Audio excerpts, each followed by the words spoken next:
ने जारी नहीं किया। हालांकि वो लिस्ट जो है मीडिया में खूब खाप चली और सोशल मीडिया पे, व्हाट्सएप वगैरह पे। और जब उनसे पूछा गया कि ये लिस्ट नहीं तो कौन सा लिस्ट, तो वो खामोश रहे। तो इस पे फिर हम मजबूर होते हैं पूछने पे कि पिछले कई दिनों से जो ये बुलडोज़र चलाने का सिलसिला चला है, ये किस बुनियाद पे हो रहा है। अगर जो लिस्ट फ़िलहाल पब्लिक डोमेन में हैं वो फर्जी लिस्ट हैं और गवर्नमेंट ने खुद हाई कोर्ट में ये कहा कि इन लिस्टों पे इंक्वायरी हो रही है, तो जहां जगह जगह बुलडोज़र भेजे जा रहे हैं वो किस बुनियाद पे। अगर कोई लिस्ट है जो कि गवर्नमेंट लिस्ट जेन्युइन मानती है, जब गवर्नमेंट कहती है कि ये लिस्ट सही है, तो वो लिस्ट पब्लिक डोमेन में क्यों नहीं। क्योंकि जहां ये लोग बुलडोज़र लेके जा रहे हैं वहां कोई कागजी कार्रवाई नहीं हो रही है। मैं अपने रिश्तेदारों का मिसाल आपको दे सकता हूं। जब ये नीडोज गए वहां अपना बुलडोज़र लेके, जिसमें आप सबों को पहले बताया गया, वहां जो रहने वाले लोग थे उनको पता नहीं था, लेकिन आप सबों को पता था। वहां ज़बरदस्ती, ज़ोर ज़बरदस्ती जो है गेट तो खोला गया और वहां बुलडोज़र अंदर लिया गया।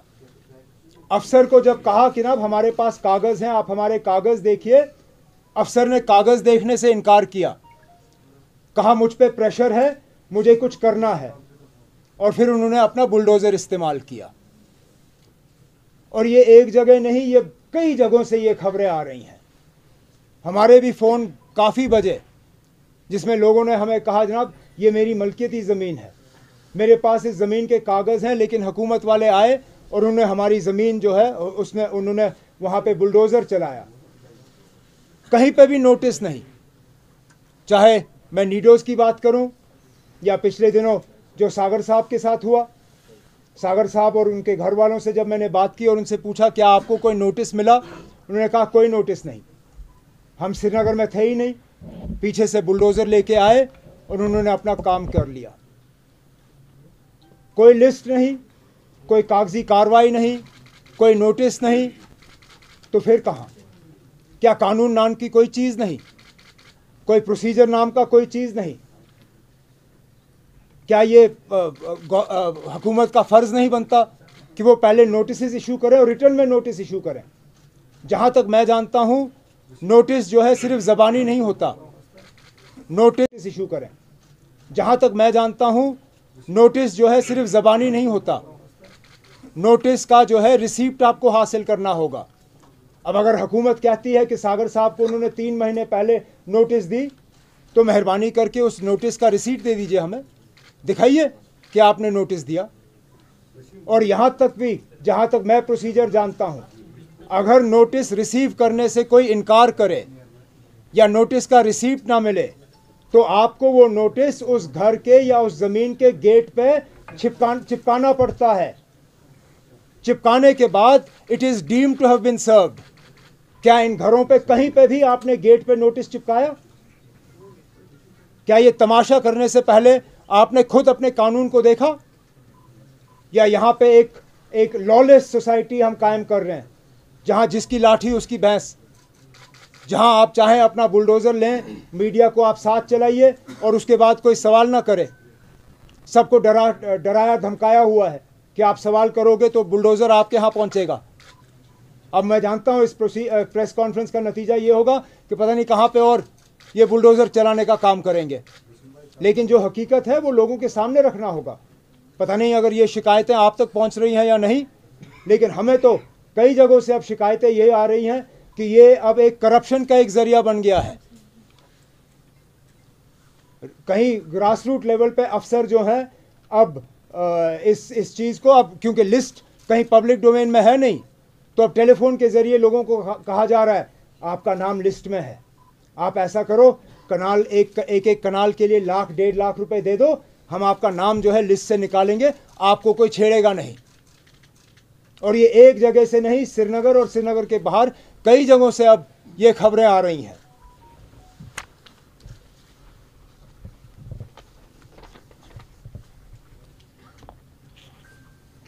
और जैसे मैंने आपसे कहा, किसी को पता नहीं कि असलियत क्या है, हकीकत क्या है और प्रोसीजर क्या है। इसलिए हम अपने तरफ से आज गवर्नमेंट से ये कहना चाहते हैं कि ये जो सबको डराने का, धमकाने का और परेशान करने का एक मुहिम चलाया जा रहा है, इसको मेहरबानी करके रोक दीजिए। हम में से कोई इस हक में नहीं है कि किसी का भी गैर कानूनी तौर सरकारी ज़मीन पर कब्ज़ा होना चाहिए। हमारा ये मकसद नहीं है ये प्रेस कॉन्फ्रेंस करने का कि जहाँ पे लोगों ने कब्ज़ा किया हो उनको वो कब्ज़ा करने की खुली छूट दी जाए, लेकिन रोकने का भी एक तरीका होता है, डराने धमकाने से नहीं। बुलडोज़र जो है आपका पहला कदम नहीं होने, धमकाने से नहीं।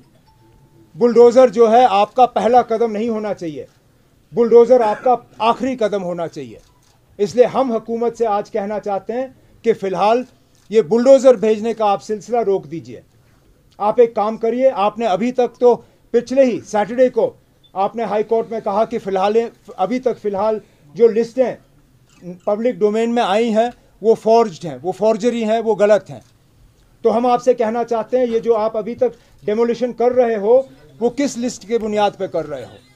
वो लिस्ट जो है उनको पब्लिक डोमेन में डालिए, उनको आप ओन करिए, कहिए कि ये लिस्ट है, इस लिस्ट की हमने वेरिफिकेशन की है, ये लिस्ट जो है हम कहते हैं कि फलाने लोग जो हैं वो गैर कानूनी तौर जो है सरकारी ज़मीन पे कब्ज़ा जमाए हुए बैठे हैं। उसके बाद जिन लोगों के नाम उन लिस्टों में दर्ज हैं उनको कम से कम आप 4 से 6 हफ्ते का वक्त दीजिए, ताकि अगर उनके पास कागज़ हैं अपने क्लेम को साबित करने का कि वो वहाँ पे गैर कानूनी तौर नहीं बैठे हैं, आप अफसरों को मुकर्रर करिए, आप रेवेन्यू डिपार्टमेंट को वो इख्तियारात दे दीजिए ताकि वो कागज़ वेरीफाई करें, और अगर हम उन लोगों के पास सही क्लेम हो उनको इस लिस्ट से निकाला जाए।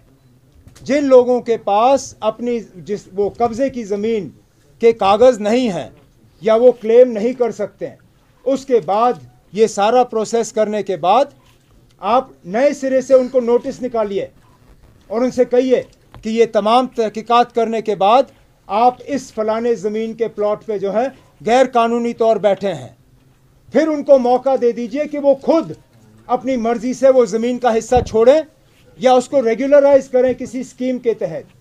अगर ये नहीं होता फिर आखिरी में आप बुलडोज़र भेजिए, कोई आपको नहीं रोकेगा। लेकिन जैसे मैंने आपसे कहा, ये जो तमाशा किया जा रहा है, लोगों को परेशान किया जा रहा है, लोगों की परेशानी को देखते हुए आज कई लोग खुश हैं।